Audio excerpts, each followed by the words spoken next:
everyone and welcome to my channel. My name is Hannah, for those of you who didn't know that. And a few weeks ago I talked about 10 tropes I hate. So today I thought I would do the 10 tropes I love. Or, yeah. I don't know if I can call all of these tropes, but yeah. It's basically things that I like in books.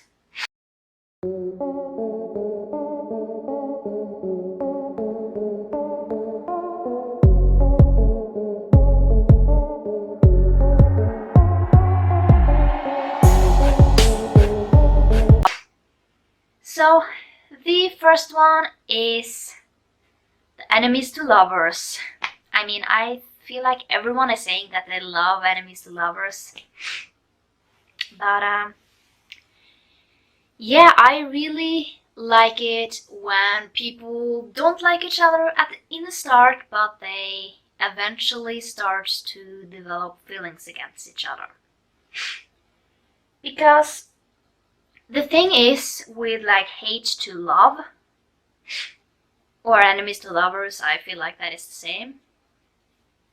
It's something that can happen in real life. Because, how can I say that? I know a friend of mine.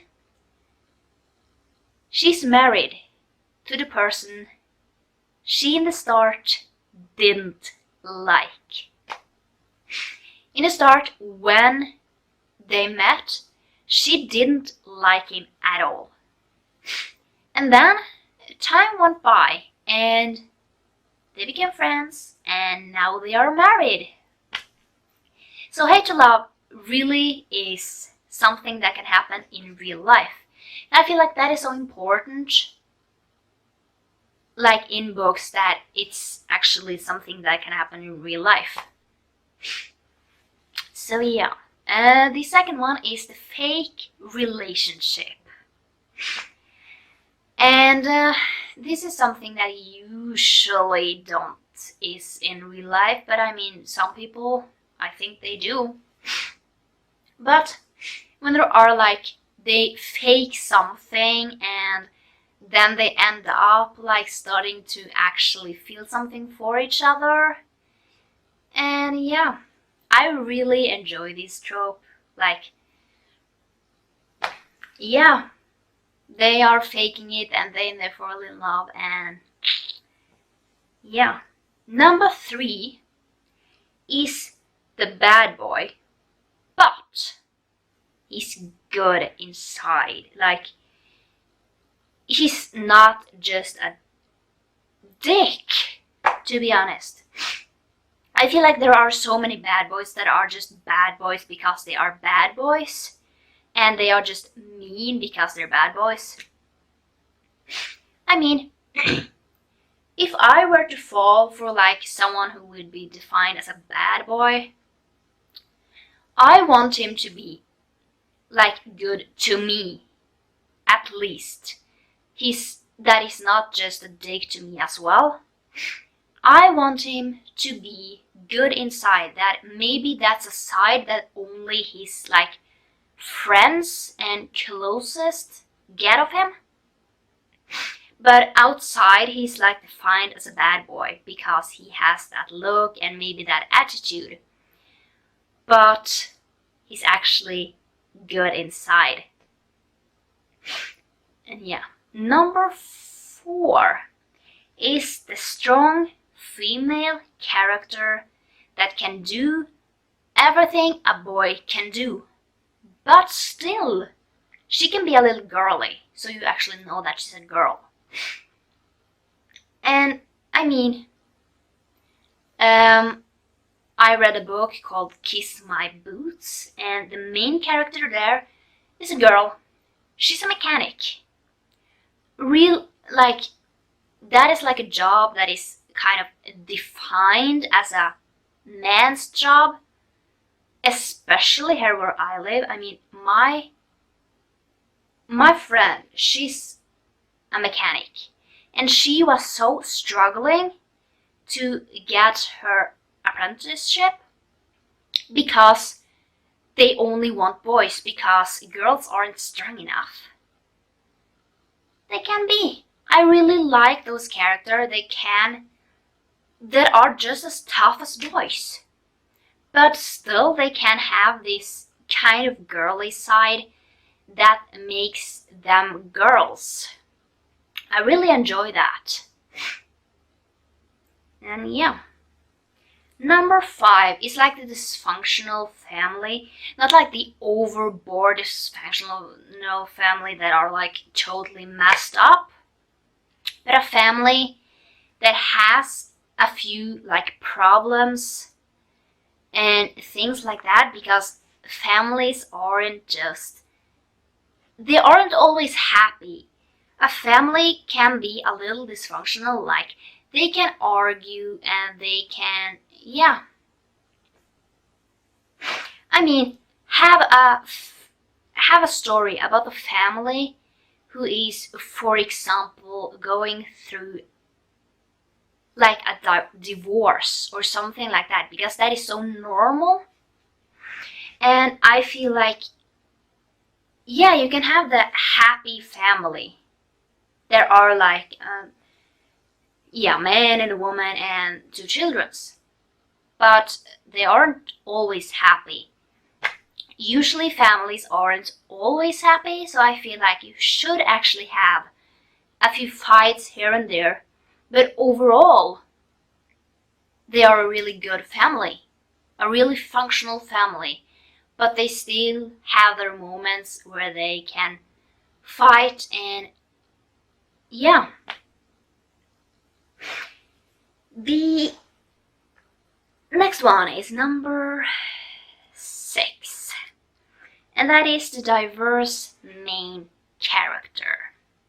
So if she's black, if she's gay or bi or trans or things like that, I really enjoy reading about something else than just a straight up woman or a man. And I enjoy reading about that because it's life. Not all are, yeah, there are not only like white people that are straight in this world. There are other people out there. And I mean, when you like, it's a book and everyone is straight, everyone is white, then you are like, where are we? What year is this? It's definitely not 2019. Yeah, number 7 is the forbidden romance. And to be honest, living in Norway, I feel like, especially like the age gap forbidden romances, for me, that gets kind of complicated because I know that a lot of other places, like the sexual age limit is 18, and then it's like someone might be under 18 and the other character is over that age and it's a forbidden romance and things like that. But for example, the main character is 16 and the other like love interest is 20, 25. If you like think about it, it really depends on where you are in the world. If it were like in, I think the States have 18, that's not okay. then you go to Norway, and the sex limit is 16. And you don't think about it the same way, I will say, because I have seen people who are 16, 17, and their boyfriends are way over 20, and it doesn't bother you in the same way. Because in Norway it's more normal. And I mean, that is kind of life. But when I read like a forbidden romance with an age gap, I need to know where this book is set. Because I need to know if it's set in like the States. Because if it doesn't say anything, and I am like thinking about it in Norway, that's legal. So, and I mean, I know people who date people not like 16 years old, but 20 and 30 years old who date 30 years older. And then I can say that is kind of on the top level of mine, because that's just weird. If I am to be completely honest, that's weird. Definitely. But if I think like me personally, I'm 21, I would have no problem dating someone who is 30. Like lower 30s, like from 35 and down. I wouldn't have a problem with that. But I think that is because I live here and it's kind of more, not like normal, but you kind of see people really in another light dating people who are really older. And yeah, but there are some forbidden romances that I don't think it's kind of okay, that it's just weird. But like those normal, like age gap romances, and yeah, I don't really know what but I really love a good forbidden romance that isn't weird. So yeah. Number 8 is a good mental wrap. And yeah, I mean, like, you get to see different kind of things, and it doesn't have to be, it can be like physically too. Like, I would really love to see more books about like CFS or ME and things like that.